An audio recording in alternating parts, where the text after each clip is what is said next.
Facebook సామాజిక మాధ్యమమే కాదు, సమాజం కూడా.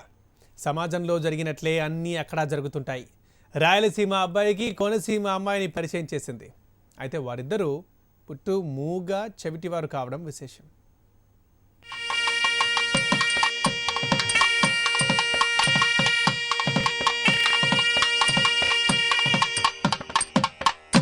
కడప జిల్లా నంది మండలానికి చెందిన నాగార్జున ఎంఏ వరకు చదువుకున్నాడు.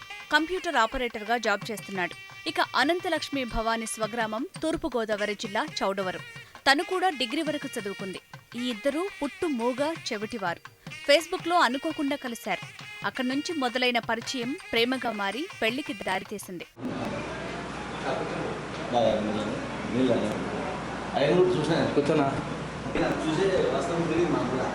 ఫేస్బుక్ ప్రేమ గురించి ఇద్దరి ఇళ్లలో మాట్లాడుకున్నారు. పెద్దలు కూడా ముందుకొచ్చారు. దీంతో వీరి ఫేస్బుక్ ప్రేమకి లైన్ క్లియర్ అయింది. అమ్మాయికి ఫేస్బుక్ ద్వారా పరిచయం అయింది.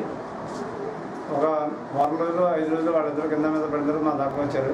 అబ్బాయి నాదే కేటగిరీ, నాది ఒకటే కేటగిరీ, ఇద్దరు ఒకటే పడమే ప్రయాణం చేస్తున్నాం కదా. దాని గురించి మా ఇద్దరం కలిపితే మేము చాలా హ్యాపీ ఫీల్ అవుతాం. అంటే అప్పుడు వాళ్ళ పెద్ద దగ్గరకు వచ్చి వాళ్ళు మేము ఒకటే అమ్మాయి ఈ వివాహానికి నిశ్చయించుకున్నాం.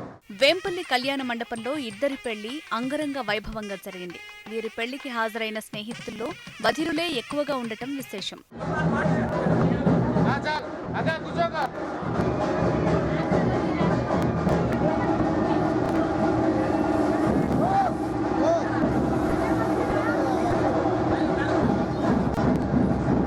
ఫేస్బుక్లో పరిచయమై ఆ పరిచయం స్నేహంగా ప్రేమగా మారి చివరికి పెద్దలను ఒప్పించి ఒక ఇంటివారైన నాగార్జున అనంతలక్ష్మిని అందరూ అభినందిస్తున్నారు.